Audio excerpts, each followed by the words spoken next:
Hey, what's up, bosses? Welcome back to the Truck Boss Show. We've got a good one for you today. Here's what we've got on tap. Meet rodeo trucker Tank Adams, a cowboy that hauls loads and rides bulls.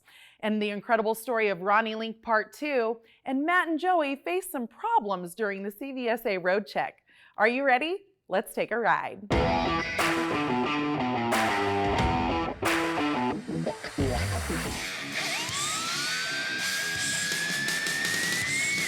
We all know how many truckers have fun hobbies or talents on the side when they're on the road, like cooking or maybe photography. But this next trucker has quite the lucrative hobby, bull riding. Check out this feature on Tank Adams, a truck driver, bull rider, and UFC fighter. Tank Adams is not your typical guy. He's as unique as they come. A cowboy that's part truck driver, part rodeo bull rider, and part UFC fighter. This guy is one for the books. And his ride? A pretty sweet 2020 18-speed Peterbilt named Big Sheba. Because I love that thing. I brag about it all the time. It's orange with black stripes going down it. Cummins C15, bad boy. Her name's Big Sheba. So everybody knows when Big Sheba's on the road, they kind of move over to the side. I'm always getting compliments on it. My buddies hate hauling with me because sometimes we haul loads in the same direction. He said, man, I hate hauling with you when your truck's clean because that's all I hear on the CV. So we always crack jokes about that and stuff, but she's beautiful. Growing up, Tank always wanted to be a truck driver. His mom would let him pull the trailer when he was a young boy, and his dad, a bull hauler, only added to his fascination with trucking. Tank ultimately decided to go into the oil business first. As I got older, I had opportunity to get in the trucking business after the oil field had crashed on us.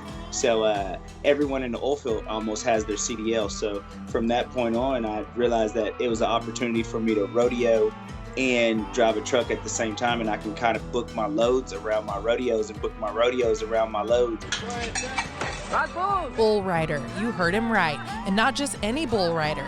Tank competes in the PBR, BRI, and the International Professional Rodeo Association's IFR, where he's currently seated 5th in the world, all while he picks up and drops off loads, ultimately making trucking and bull riding quite the lucrative business. PBR Touring Pros, the IPRA, the BRIs, IPRA, which I'm sitting 5th in the world right now in the International Professional Rodeo Association. So I'll go from there to Elk City, Oklahoma. They got a full rodeo down there, so I'll compete down there and try to kind of just move up in the rankings. We still got a long race ahead of us, so every little point counts. I told them I'll try to nickel and dime my way to the top. So, as we all know, staying in shape is hard to do while you're on the road, and it's something at the top of Tank's to-do list if he wants to be #1 in bull riding and compete as a UCF fighter. So how does he do it?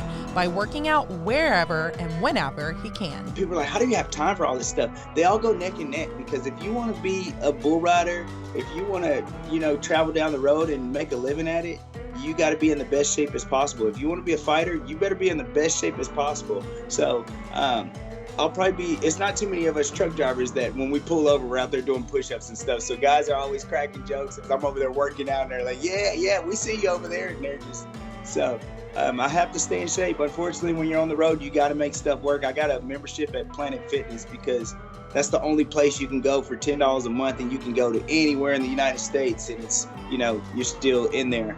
And their parking is usually great. Recently, while out on the road working out and competing in rodeos, Tank suffered a terrible eye injury during his bull riding practice session that ultimately led to a bull stepping on his eye. He just steps on my eyeball, and I was like, oh. I was like, he got me, man. He got me. And I run over to the sideline just to make sure I'm not still in there with the bull. So I run up, I'm hanging over the fence. I was like, oh, he got me, man. And that bull did get him down. Tank was driven to the hospital where they stitched his eye closed, but Tank wasn't down for long. Though his eye was still swollen shut, he had already booked a rodeo to Oakland, California, and he wasn't going to miss it. So all the way to Oakland, and it was swelled up. I rode in the horse trailer, which is like a living quarters in the front of it. I rode to Oakland, California with an ice pack on my eye, and I just lay back. And every time we stopped, I'd get out, and they would walk the horses, and I'd get another ice pack, and I'd lay back down. And by the time I got there, I could just about open it up. It stayed red for the longest, for a few months, but I was able to fully recover from it. Oakland ended up being pretty amazing for Tank. He won big, $7,000 to be exact, and moved him up to #1 in standings. Oakland was good. I was the only guy to ride a bucking horse. That paid like $3,000, and then I think I won second in the bull riding, and that paid like $4,000. So I left out of there with $7,000, and I was like, dude, I'm glad I came down here. Tank's eye took a while to completely recover, but now he is fully focused on one goal: winning first place in something he loves to do, while his son Mason looks on, driving a beauty, Big Sheba. Driving a truck and riding bucking bulls, so I've been blessed. And guess what, guys? We're actually going to be at Tank's next rodeo, the Mustache Bash in Prague, Oklahoma, so we can actually see him ride for ourselves. Don't worry, we're going to bring you all the details and get a better look at Big Sheba. What do you have next for us, Carlin? The CVSA Blitz was last week, and some of the results are rolling in. Our trucking correspondent, Matt the Little Guy, breaks it down for us. What's going on, everybody? Little Guy here at the Truck Boss Show, and Blitz Week is over. Okay, if you survived Blitz Week, then congratulations to you. But remember, you can get inspected any day, anytime, wherever you're at. Doesn't have to be Blitz Week. What I'm trying to say here is always be prepared, because you could be driving down the road and a police officer could pull you over and give you an inspection on the shoulder. Random inspection. Roadside inspection. Always be ready. Always be safe. Have extra parts and tools with you in case something happens and it's an easy fix. Save yourself some money. Save yourself some time. Do your pre-trips, because Blitz Week is happen anytime. Anytime. That's what I'm trying to say. Don't get complacent. Little Guy here. Truck Boss Show. We'll see you next time. Thanks, Matt. Remember, Truck Boss Show is your exclusive source for Matt on the street, so be sure to hit that subscribe button so you don't miss it. Next, we have the follow-up to an incredible story of survival. Ronnie Link takes us into the history of trucking and his family. Watch this. So, Ronnie, tell me, how long have you been in the industry? I'm a third-generation company owner, for whatever that's worth. I was born and raised in them. My earliest childhood memories were in the floorboard of a Mack truck. Grew up around them. My dad owned them 2 years before I was born, and he recently retired 5 years ago. Then I started my own thing and technically started my own company a year ago. I grew up working on them. I grew up riding in them. You could say I've been around them now. Yeah, I started pulling semis out of cornfields at probably 11, 12 years old. So what is it that your family home?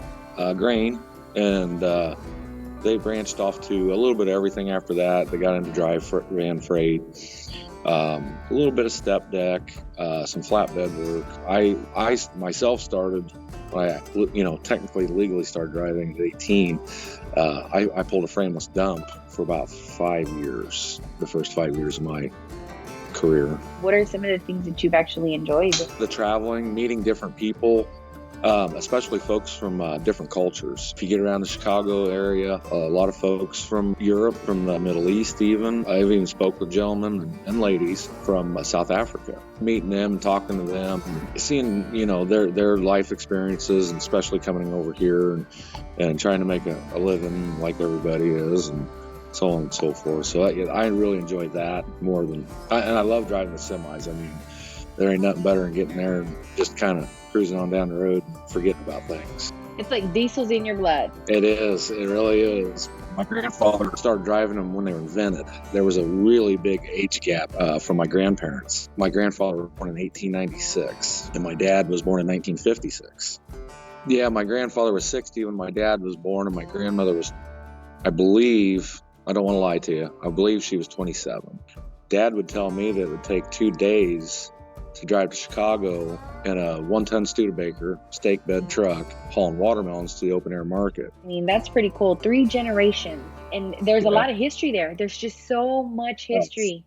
It's so great to see a family that's so passionate about the trucking industry, Carlin. It really is, and just an incredible story all around. Yeah. So thanks Ronnie Link for sharing it with us and allowing us to share it with others. Mm-hmm. But let's turn our attention to next week. Next week we're talking to the ladies of logistics, and of course we have our friends Matt and Joey on the show. They haven't told us exactly what they're doing yet, so we're going to be just as surprised as you are next week. So be sure to tune in, mainly for our reaction, as well as Matt and Joey. Yeah, what's going on? And also, guess what, guys? The Truck Boss Show, along with Tony Justice, we're going to be at Big Rig Challenge. We're going to be bringing you all the events live. We're so excited. It's going to be Memorial Day weekend. We're going to have a blast. So you'll want to tune in for all those fun live events. And also don't forget to check out our latest podcast, Bosscast. It's Enslaved in America, Truckers Against Trafficking Tells All. It's a really good one, in-depth one. This is one that she had been working on for a while. So being able to see it all come together is really awesome. And of course, don't forget to like, share, and subscribe. Of course, we can't keep bringing you all this awesome content without your guys' support. And if you haven't joined already, join Boss Nation, because you cannot win the Boss Box or any other giveaway without being in that Facebook group. And it's super easy to join. All you have to do is answer a few questions and voila, we'll let you in, hopefully, as long as you're not anybody weird. But of course, be sure to join that so you can be entered to win those Boss Boxes. Yeah. And why do we do this, Brittany? Because you're the boss.